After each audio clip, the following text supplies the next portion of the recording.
parece un par de años, en realidad está destinada a los residentes, para que cuando reciban un niño que venga con un estrabismo, que sea o agudo o no agudo, porque a veces, muchas veces, o sea, los padres no tienen muy bien en claro desde cuándo empezó con este problema, eh, sepan qué hacer y no asustarse, ¿sí? Desde qué pensar hasta también habla un poco de cómo es la evaluación, ¿sí? Del chico estrábico, que también sirve para cualquier otro niño que ingresa al consultorio, perdón, al consultorio. Y a lo último voy a hablar un poquito de la motilidad ocular. Bueno, entonces, lo primero que tenemos que hacer es que es muy importante cuando el nene entra al consultorio, a diferencia de en otros exámenes de una persona más adulta, es que el nene muy probablemente tenga miedo, y el miedo por ahí lo va a manifestar en el momento que le decís, bueno, ahora, o sea, estás hablando con los papás, te cuentan por qué viene, y cuando de golpe lo sentás para revisarlo, ahí se arma el despelote, ¿sí? Por ahí se porta súper bien hasta ese momento que se asusta y empieza a llorar como loco, y ya cuando empieza a llorar como loco es muy difícil revisarlo. Entonces, por eso es muy importante en los chicos que en el momento que entra y empezás a preguntarle a la mamá todo, vos ya empezás a mirarlo, ¿sí? Haces todo al mismo tiempo. ¿Qué mirás? Mirás la actitud del nene, ¿sí? Mirás, ya vas viendo, si la mamá te dice que desvía un ojo, a ver si está desviando el ojo. ¿Qué ojo desvía? A ver si tiene tortícolis, ¿sí? Vas haciendo todo una observación, una inspección en ese momento. Es muy importante a los padres preguntarles por qué vienen, por supuesto, ¿no? Y a partir de ahí, saber desde cuándo empezó con el estrabismo, ¿sí? Pero no es lo mismo que venga un padre que te diga empezó ayer con estrabismo, a que te diga que empezó hace unos años, hace un mes, porque te habla de un montón de cosas. Uno empieza a pensar a ver cuáles son las posibles causas y las cosas que tenemos que ir haciendo también, ¿no? Yo creo que es muy importante en la anamnesis que a partir de este momento ya se te abre la cabeza y vas haciendo diagnóstico, antes incluso de ver al nene, ¿sí? Bueno, en antecedentes de enfermedad actual, ¿qué tenemos que saber? ¿Desde cuándo? Si no se acuerdan, está muy bueno pedirle fotos a los papás, que ahí también, o también cuando no vemos el desvío y los papás lo ven, pedirle fotos para corroborar es muy bueno, ¿sí? También es importante saber si tuvo algún tratamiento previo, o si es la primera consulta. También si coincidió el estrabismo con un traumatismo, o con una vacuna, o con una enfermedad, ¿sí? Preguntar al padre qué ojo desvía, si desvía los dos, si desvía uno, si desvía todo el tiempo, si desvía a veces, si desvía de cerca, si desvía de lejos, pero también si desvía de cerca, uno que piensa que va a tener una esotropia. Si desvía de lejos, vas a pensar que tiene una exotropia. Si es a veces, bueno, ya ahí empezás a pensar que es intermitente. Si guiña un ojo, pues eso significa que el nene, para no ver doble, te está guiñando el ojo, entonces ahí es posible que tenga un estrabismo. Si está cansado, desvía, te habla más de exotropia intermitente. Y así sucesivamente, uno ya con todo el interrogatorio va sacando un montón de información, ¿sí? Bueno, después también, como son nenes chiquititos, es importante los antecedentes del embarazo y maternos, ¿sí? Si fue prematuro, si tiene alguna enfermedad, bueno, todas esas cosas que ya sabemos un montón. Y con respecto a la familia, sí hay antecedentes de estrabismo en la familia, porque cuando hay muchos antecedentes, es más probable que el chico pueda tener un estrabismo, y de otras cosas, ¿no? Pues a veces el estrabismo, que ahora lo vamos a ver en la otra diapo, que puede ser por un tumor, por un retinoblastoma, por una catarata, por otra cosa que le genere el estrabismo. ¿Vamos bien? El estrabismo puede ser un signo de alarma por dos motivos, puse, ¿no? ¿Por qué? Porque puede ser que no sea solo un estrabismo, esotropia, exotropia, etcétera, sino que puede ser la primera manifestación de otra cosa más importante, ¿no? De una catarata o de un retinoblastoma. Y otra cosa que es importante es que las alteraciones sensoriales tienen mejor pronóstico cuanto más precoz es el inicio de tratamiento. Esto, todos saben que los chicos con los ojos desviados van teniendo alteraciones sensoriales para no ver doble, ¿no? Porque si un ojo está mirando para un lado y el otro está mirando al frente, el cerebro no entiende esa situación, entonces empieza a generar los escotomas, ¿sí? Los famosos escotomas, que son dos, por ejemplo, el cerebro hace un escotoma en la fobia para evitar la confusión, para que el paciente, como tiene los ojos apuntando para distintos lados, no se le confundan las imágenes, o sea, que con un ojo esté focalizando un objeto y con otro en el mismo punto esté focalizando otro objeto, entonces se confunden, entonces por eso hacen un escotoma en la fobia. Y para evitar la diplopía hacen el escotoma periférico. Eso igual, no sé si van a tener clase de sensorialidad, pero es para otra clase. Pero es importante eso, que cuanto más arraigado está el estrabismo sin tratamiento, peor es el tema de la sensorialidad. Bueno, entonces, este cuadrito lo hice más o menos qué tener en mente cuando tenemos la consulta según la edad, ¿sí? Entonces, por ejemplo, cuando viene un bebé recién nacido y el papá nos dice que el bebé está desviando, lo más probable es que sea un estrabismo fisiológico, así que pueden desviar los ojos para cualquier lado, que es normal hasta los 2 meses, a lo sumo 3, pero más no, que ya tienen que empezar con la fijación.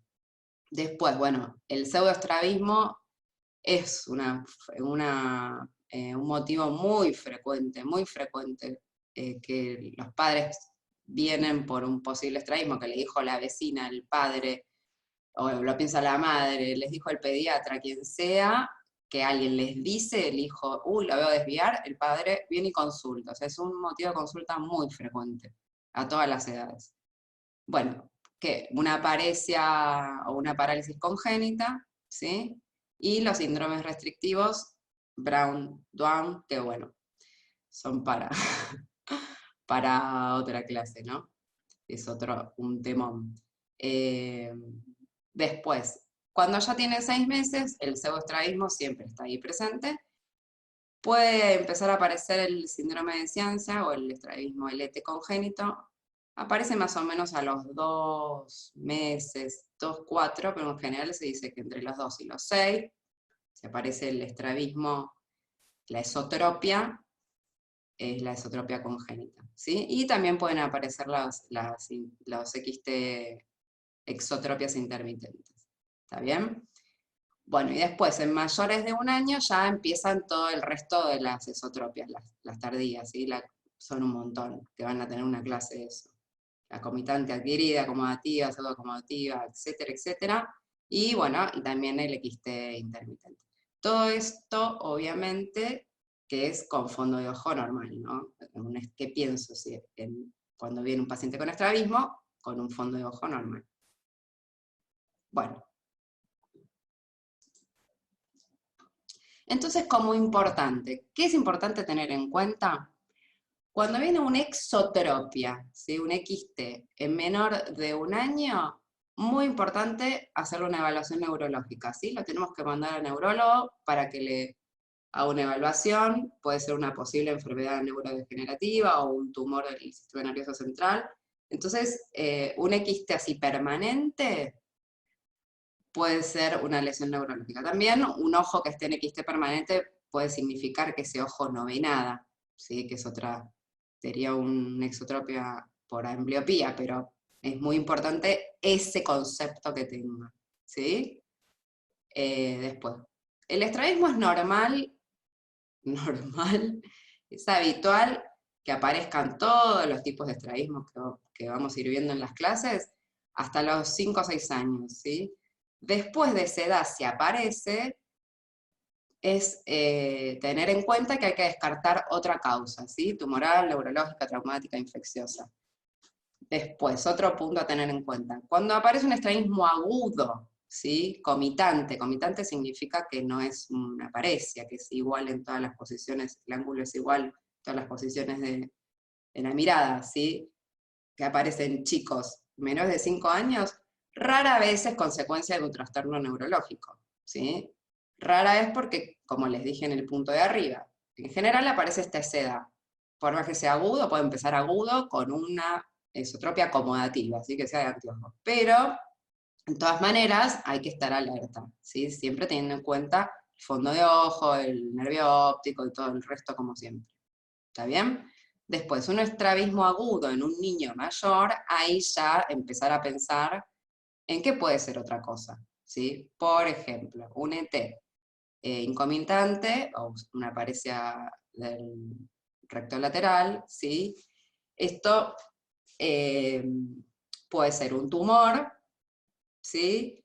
Las paredes del recto lateral lo más se puede asociar a un craneofaringioma, ¿sí? Sobre todo hay que hacerle igual el fondo de ojo, ¿no? Verle si tiene edema de papila.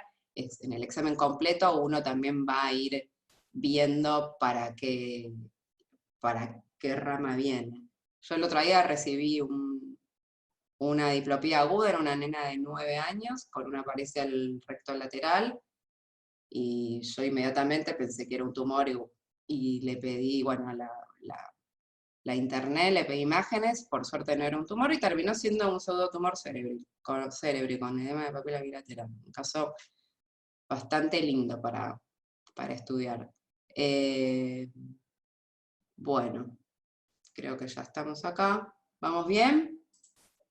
Qué raro que es la clase así. Y este cuadrito lo hice, en realidad para que no se asusten, cuál es el porcentaje de probabilidad que una parálisis sea un niño que tiene un tumor, ¿no?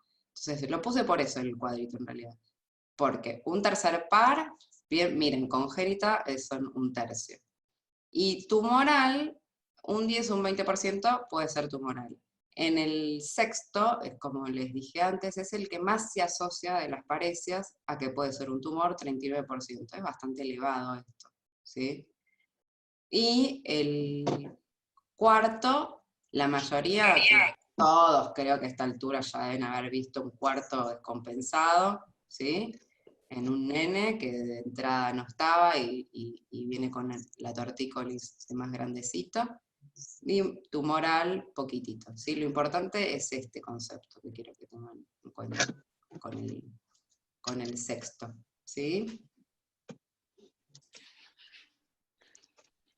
Bueno, ¿estamos bien? ¿Tengo algún chat?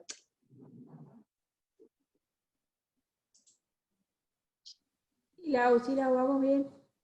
Perfecto. Bueno, entonces, hasta ahí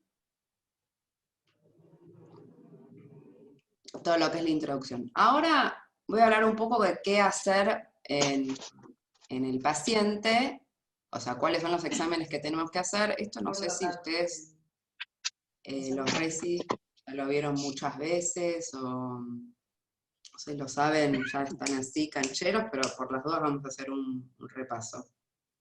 ¿Está bien? Bueno, ¿qué cosas tenemos que abordar? La parte sensorial, la parte motora, bueno, el fondo de ojo siempre, ¿no? La parte sensorial, vamos a ver la visión, estereopsis y refracción.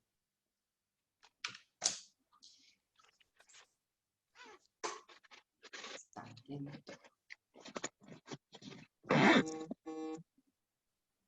Bueno, en la agudeza visual. Ya todos conocemos, ¿ya? Preverbal entre 2 y 3 meses, ¿sí? Lo que hacemos es fijación y seguimiento. Hacemos fija, sigue y mantiene, tapando en el ojo, un ojo primero y después con el otro.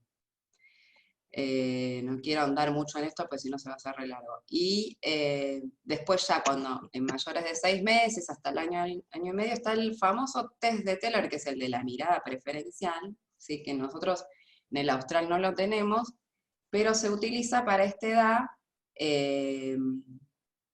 Para tener una idea, el test de Teller es el que está acá en la figurita esta, ¿sí? al chico lo que tenés que hacer es, vos te pones atrás del cartel y le vas mostrando. Se supone que lo tenés que hacer monocular, pero bueno, un bebé tan chiquitito es muy difícil que se deje el parchecito o el ojo tapado, entonces lo vamos a hacer binocular. Por eso es que sirve como para tener una idea general, porque si lo haces binocular, una ambliopía de un ojo no lo puedes ver, ¿sí? Entonces la idea es que el cartel va teniendo esos grafiquitos con líneas cada vez más finitas, entonces cuando el nene ya no le presta atención al ancho de la línea porque es muy, muy finita y no le importa, se supone que hasta ahí es hasta donde atrás del cartel dice la visión, ¿sí? Después, potencial visual solo si es necesario y en mayores de 1 año porque antes no es confiable. En general lo piden en alguna alteración neurológica, algún chico que tiene alguna otra patología y no le puedas evaluar la fijación ni nada porque no colabora o porque no fija bien. Entonces los neurólogos le piden el potencial, ¿sí? Y el nistagmus optokinético también es como parecido al teller con respecto a las líneas, porque es un tambor que va dando vueltas, entonces el nene le genera, si el tambor está así, le genera el nistagmus para ese lado, entonces a medida que vaya haciéndose más finita, cuando ya no tiene más nistagmus, ahí es que se calcula la visión, ¿sí? Bueno, después más grandes, esto lo vamos viendo. Los dibujos, la desnelen las letras según la capacidad del nene, vamos eligiendo cuál es el que más nos gusta. Bueno, estereopsis, esto lo hacemos bastante, nosotros lo hacemos de rutina, ¿sí? En el HOSPI tenemos el LANG, el 2, el 1, y el TNO, que lo amo, es lo más del mundo. Es muy importante, vas viendo primero cuánta estereopsis tiene en el estrabismo, es re importante para ver por un tema visual, ¿sí? O sea, como de proyección visual, por un tema de, por ejemplo, si un nene que vemos que de un ojo no ve, no le vemos el estrabismo, etcétera, por ahí, al ver que no tiene buena estereopsis, podemos pensar en una microtropia, ¿sí? Eso igual lo van a ver después de otra clase. También para los XT, porque si tiene buena sensorialidad, pueden hacer ejercicios ortópticos, si no, no, bueno, es un arma que nosotras tenemos ahí siempre. Bueno, la refracción ya la saben súper de memoria, la hacemos con ciclopentolato, en menores de 1 año con tropicamida, en mayores de 2 años con ciclopentolato, y a un paciente estrábico siempre, siempre tenemos que corregirle la refracción, ¿sí?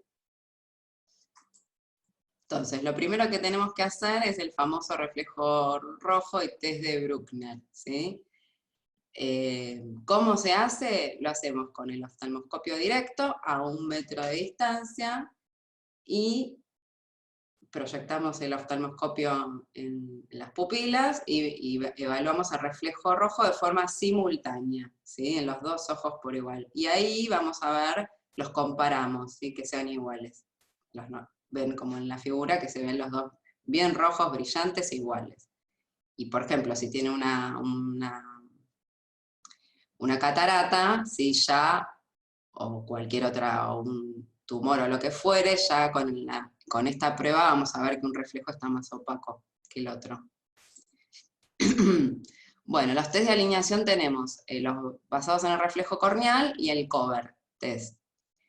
Los basados en el reflejo corneal son los de Hirschberg y el de Kimsky, ¿sí? Que ellos ya lo retienen claro. Los hacemos siempre y es muy importante en los niños que son chiquititos o no colaboran al cover, porque no puedes andar midiéndolo o hacerle cover al cover, entonces directamente los medimos con el Hirschberg. Y después anteponiendo el prisma con el Kimsky, ¿sí? También cuando tiene un estrabismo con fijación excéntrica, ¿sí? Que tiene mucha ambliopía en ese ojo, entonces es imposible que me lo fije por más que esté cerquita. Entonces ahí, al no poder fijar para hacerle el cover and cover, directamente los medimos con Hirschberg y Krimsky, ¿sí? Entonces, re importante el cover test, que haya colaboración por todo esto que dije, fijación central y agudeza visual mínima. Bueno, esto lo super conocemos. El Hirschberg, vemos la observación de dónde se localiza el reflejo del oftalmoscopio sobre la córnea.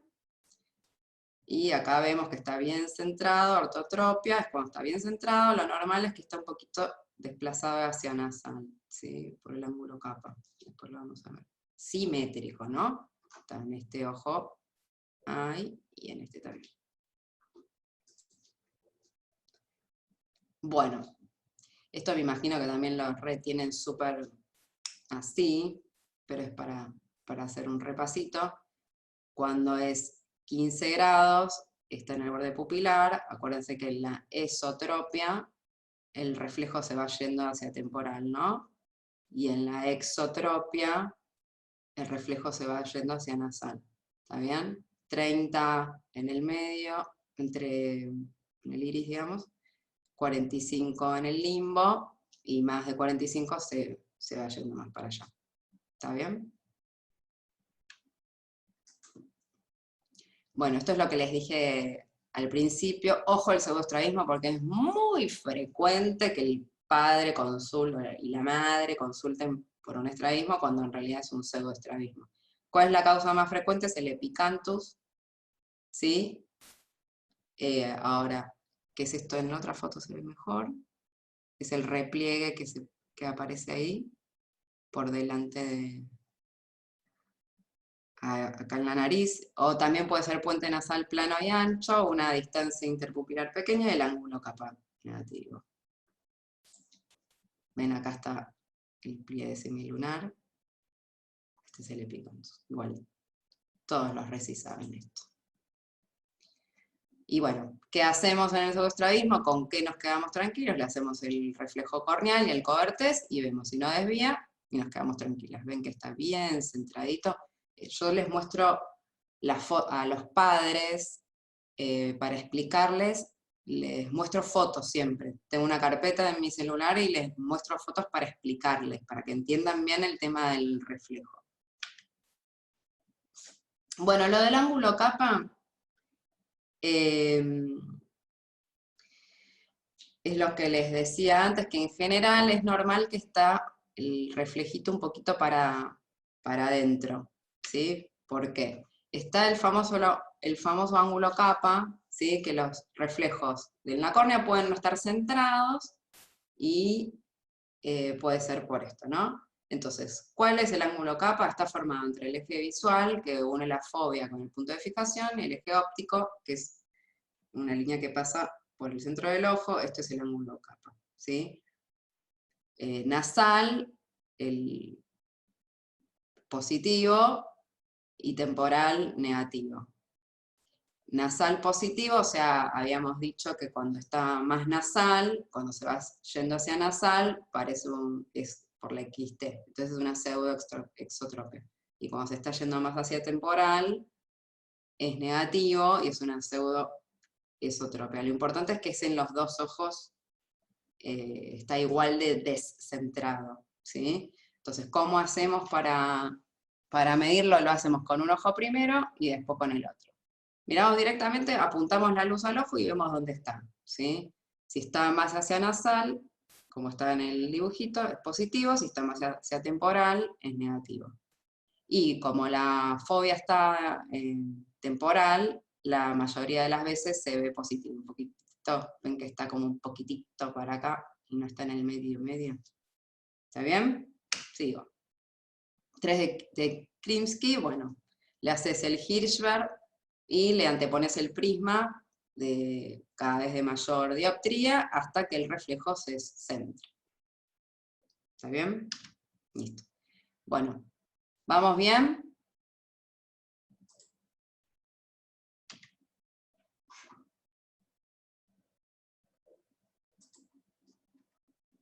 de 10. Bueno, entonces, el test de alineación tenemos cover test, cover and cover, ¿sí? Cover and cover, cover alternante y cover alternante con prisma, ¿sí?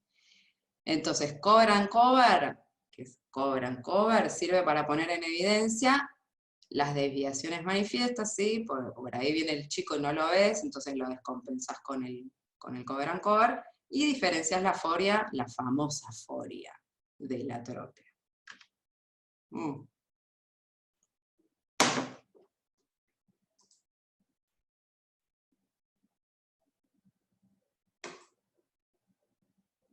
Bueno, acá les explico el cover and cover. Primero, ¿cómo se hace? El cover es cover, ¿sí? Ocluimos el ojo y miramos este. Entonces vemos si realiza algún movimiento y de dónde viene. Tapamos y miramos esto, ¿sí? Destapamos este ojo, un segundito, y tapamos este es cover. El uncover es este, que después vas a mirar este, pero después se los digo. Entonces cover, miramos este, cover, miramos este, ¿sí? Entonces miramos el que está destapado. Entonces acá tapamos, ¿ven? Y miramos el que está destapado. Estamos viendo este que viene así. Perfecto.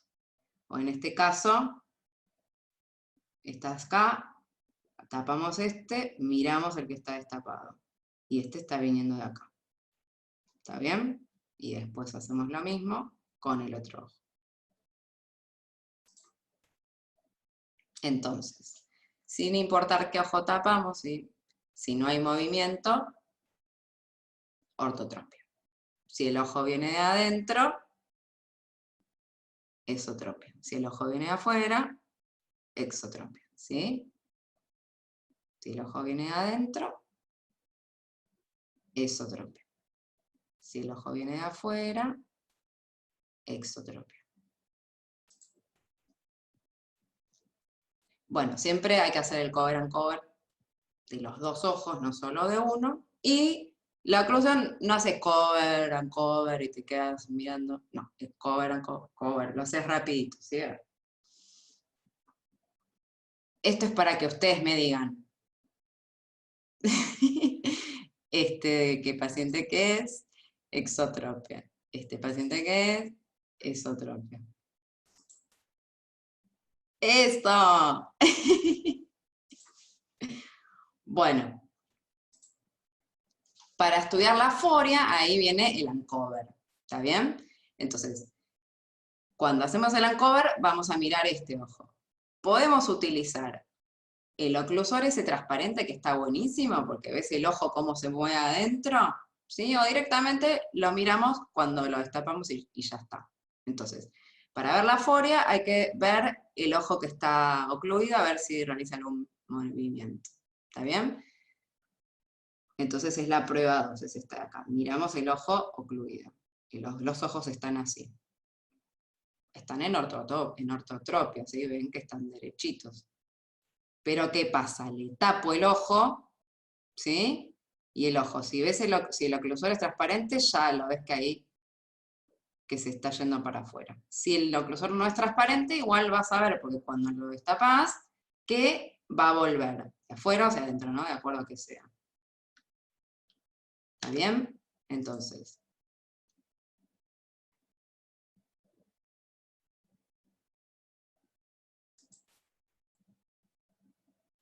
Entonces, si en el caso de que está derechito, le haces el cover and cover y sigue y el ojo no se movió nada, ortotropia, ortoforia, ¿sí? Pero si el ojo, el ocluido, se mueve detrás del oclusor, como en este caso, y recupera la fijación inmediatamente al retirarlo, ¿sí? Cuando le haces así, lo retiras y inmediatamente vuelve, es una foria, ¿sí? Si es de adentro, esoforia, si es afuera, exoforia, ¿está bien? Pero si el ojo ocluido se mueve detrás del oclusor y cuando lo destapas, tarda un poquitito, como que parpadea y vuelve, ahí es un estrabismo intermitente. Este es una esoforia, y este es un exo, ¿sí? Que está afuera. ¿Estamos bien? Cover alternante, ocluimos un ojo y el otro lo más rápidamente posible, ¿sí? Es muy disociante, no podés ver si es una aforia o una atropia, o sea, no podés distinguir, te mide las dos juntas. Las forias, las atropias, las dos juntas. Y sirve para medir, usamos el cover and cover con los prismas para ver la medición del estrabismo. ¿Está bien?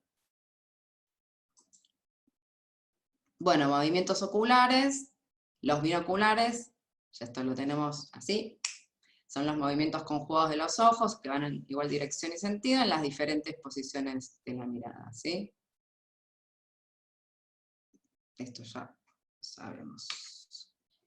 Y los monoculares son las ducciones, movimientos de cada ojo por separado sin tener en cuenta lo que sucede con el otro ojo. Las ducciones sirven para ver la parálisis, una restricción, si lo hacemos de forma monocular, a ver dónde está, en qué ojo está la parálisis. Bueno, y acá por último viene esto que me encanta.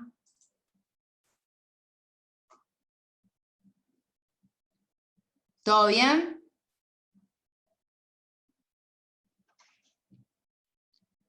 ¿Sí?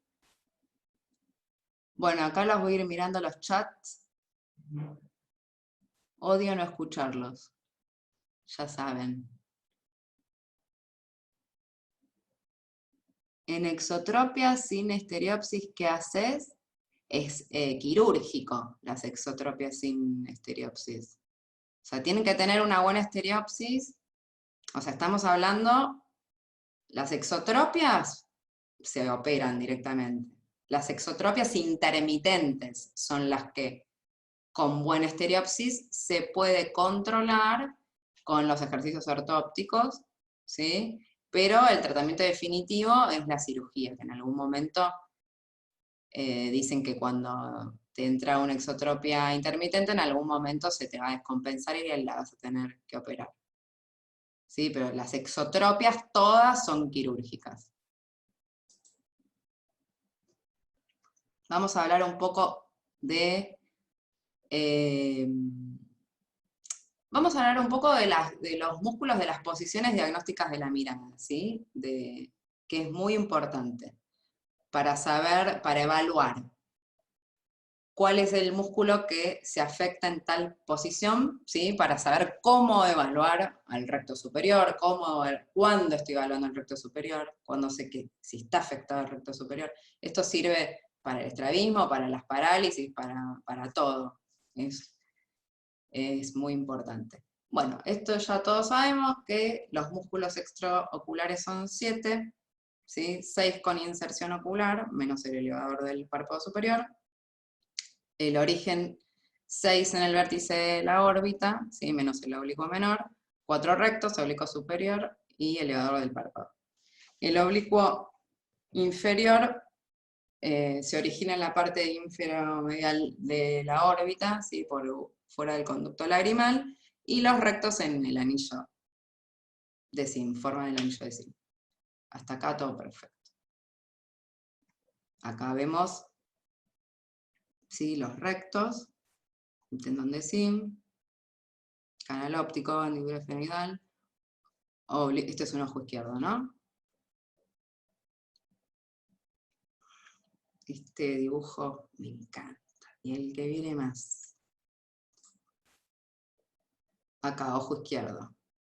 Vemos los rectos, sí, recto interno, recto externo, recto superior, recto inferior. A mí me encanta esto porque se ve bien las relaciones. Miren el oblicuo superior, porción directa, polea, porción refleja, y termina en el ojo por debajo del recto superior. Y arriba el elevador. Miren qué lindo. El oblicuo inferior acá, sale del ángulo inferomedial de la órbita, miren cómo va por abajo del recto superior, del recto inferior, perdón, por debajo del recto inferior, y abraza el ojo y termina por debajo del recto lateral. Hermoso. Bueno, para entender un poco cómo son los movimientos de cada músculo, es importante tener en cuenta estos tres ejes, para entender cómo son los movimientos, ¿sí? El eje vertical atraviesa el ojo de arriba a abajo, el eje horizontal atraviesa el ojo de derecha a izquierda, y el antero-posterior de delante hacia atrás. Entonces, sobre el eje vertical, el ojo realiza movimientos laterales. Cuando rota hacia el lado nasal, aducción; cuando rota la córnea hacia el lado temporal, aducción. ¿Sí?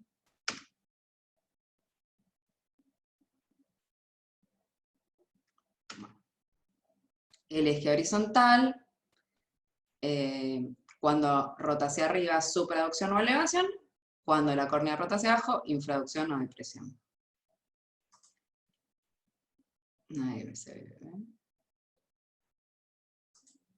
Y sobre el eje antero-posterior, el ojo realiza movimientos de inclinación lateral. Torsión interna o inciclotorsión, cuando la parte superior del eje vertical se inclina hacia adentro, y torsión externa o exciclotorsión, cuando la parte superior del eje vertical se inclina hacia afuera. ¿Sí? Este se inclina hacia adentro, perdón, acá se está inclinando hacia adentro, es inciclotorsión; cuando se inclina hacia afuera, exciclotorsión. Bueno, estas son las acciones desde la posición primaria. Es un cuadrito que de memoria, esto ya igual con la práctica te acordás, ¿no? Porque lo importante en realidad de lo que estamos viendo es que por más que la acción primaria, por más que la acción principal de un músculo sea una, no es la misma a veces de la posición en donde yo lo diagnostico, ¿sí? No es que o sea, si el ojo va para arriba, no sé, si no está yendo para arriba, entonces es cómo hacer para saber qué músculo es, porque los que elevan, ¿sí?, son el recto superior y el oblicuo inferior. Entonces, ¿qué son los dos? ¿Es uno? ¿Cuál es? Bueno, sirve para eso. Esto, bueno, todos sabemos: recto lateral abduce, recto medio aduce, recto superior eleva, recto inferior desciende. Los rectos son aductores, también como función terciaria. Los oblicuos son abductores, como función terciaria. El oblicuo superior intorsiona, el oblicuo inferior extorsiona, y esto también, los superiores intorsionan, ¿sí? Y los inferiores extorsionan. ¿Ok? Entonces, ¿qué es importante para evaluar las posiciones? Tienen que cumplir con estas tres cositas. Número 1, el eje visual, ¿sí?, y el eje principal del músculo tienen que estar alineados para saber cuál es la posición diagnóstica. Esto por ahí así no se entiende mucho, pero después con cada ejemplo lo van a ir entendiendo mejor. Entonces, desde la posición inicial, donde yo voy a evaluar el movimiento que haga, y por su relación con el globo y los ejes principales del mismo, el músculo tiene una única función, porque si no, no sirve, porque si sabemos todas las funciones que tiene cada músculo, para saber qué es ese, tiene que tener una única función, que no necesariamente es la principal, como les decía antes, ¿sí? Y desde la posición inicial es el único músculo capaz de realizar la acción solicitada, lo acabo de decir. Entonces, empezamos recto medio y recto lateral, que es muy, muy sencillo, ¿sí? Entonces, en el recto medio, la posición inicial es posición primaria de la mirada, la posición final es adentro, ¿ok? Entonces, si desde BPM el ojo no puede mirar hacia adentro, el músculo afectado es el recto medio. Acá, fácil, ¿sí? El recto lateral también. La posición inicial es PPM, la posición final, afuera. Entonces, si desde PPM el ojo no puede mirar hacia afuera, el músculo afectado es el recto lateral. ¿Ok? Perfecto. Entonces, Acá ya es distinto con el recto superior y el resto. ¿Por qué? Porque el eje visual no está en su plano de acción estando el ojo en posición primaria. ¿Sí? Cuando el ojo está en posición primaria, el plano muscular del recto superior forma un ángulo de 23 grados con el eje visual. Acá lo vemos en el dibujo. No está, el recto superior no está así. Está así. Forma un ángulo de 23 grados. Este ángulo es de 23 grados. ¿Sí? Entonces, ¿cómo hacemos? Para alinearlo a 23 grados de abducción, el plano muscular coincide con el eje visual y el recto superior es puramente elevador. ¿Ok? Lo tenemos que hacer, mirar para allá, para que esté alineado y que tenga una única función. Entonces, posición inicial, afuera. Lo tenemos que hacer mirar para afuera para que esté alineado. ¿Sí? Posición final, arriba y afuera. Porque en esa posición es el único que mira para arriba. Entonces, la conclusión diagnóstica, ¿cuál es? Si desde afuera el ojo no puede mirar hacia arriba, el músculo afectado es el recto superior. ¿Sí? Bueno, el recto inferior es bastante parecido. El recto inferior no está en su plano de acción estando el ojo en posición primaria, ¿sí? Esta es acá bajito. Cuando el ojo está en ppm, el plano muscular del recto inferior forma un ángulo de 23 grados con el eje visual. Exactamente igual, pero abajo. Entonces, a 23 grados de abducción, el plano muscular coincide con el eje visual y el recto inferior es puramente depresor. ¿Está bien? Entonces, la posición inicial es afuera, ¿sí? Mirando para allá, igual que el recto superior. La posición final es abajo y afuera. Entonces, la conclusión diagnóstica es si desde afuera el ojo no puede mirar hacia abajo, el músculo afectado es el recto inferior. ¿Estamos? Oblicuo superior. Es bastante parecida, es un poquito más complicado, pero es todo las mismas premisas, sigue. Entonces, el oblicuo superior, el eje visual tampoco está en su plano de acción, estando el ojo en ppm, ¿sí? Cuando el ojo está en ppm, el plano muscular del oblicuo superior forma un ángulo de 54 grados con el eje visual. Esperen que les muestre el dibujito. Esta computadora a veces se pone medio lenta. ¿Sí? Acá está. Tenemos el oblicuo superior que viene así, pim, pim, o esta que es divina. ¿Sí? Forma un ángulo de 54 grados. Entonces, siguiendo la lógica que hicimos antes, para que el ojo esté, para que el plano muscular esté alineado con el eje visual, el ojo, o sea, todo así no lo vamos a poder poner porque no hacemos ese movimiento. Entonces tenemos que mirar hacia adentro, ¿sí? Entonces, cuando el ojo está en ppm, forma el 54 grados con el eje visual, entonces a 54 grados de aducción, el plano muscular coincide con el eje visual y el oblicuo superior es puramente depresor, ¿sí? Entonces, posición inicial, adentro, posición final, abajo y adentro. Entonces, si desde adentro el ojo no puede mirar hacia abajo, el músculo afectado es el oblicuo superior. ¿Ok? Y por último, el oblicuo inferior, lo mismo, el eje visual no está en su plano de acción, estando el ojo en ppm, entonces cuando el ojo está en ppm, el plano muscular del oblicuo inferior forma un ángulo de 51 grados con el eje visual.